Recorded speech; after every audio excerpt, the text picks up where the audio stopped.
सामने खड़ जा भाई। अब जो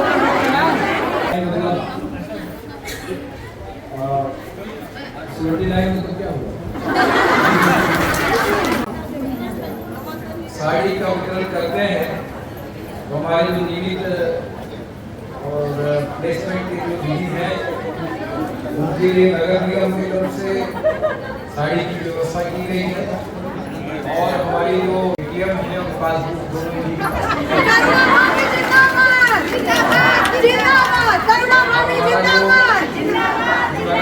का जो मानदेय मिलता है वो भी उसी में आता है और लोकसभा से जो पेंशन मिलता है वो भी उसी में।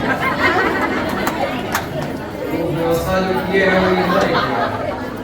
मैं आप सबका हृदय से धन्यवाद देता हूँ कि आज त्योहार के बावजूद आप नहीं भुगतान दे रहे हैं वेतन का, क्योंकि आपको समय से वेतन भुगतान नहीं करेंगे तो हम आपसे उतने मेहनत की अपेक्षा भी नहीं कर पाएंगे। और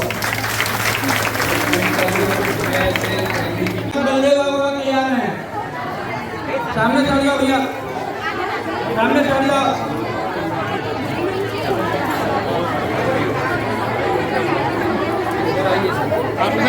पीछे आ जाओ, पीछे आप ऐसा नहीं, हाँ अंदर आ जाइए आप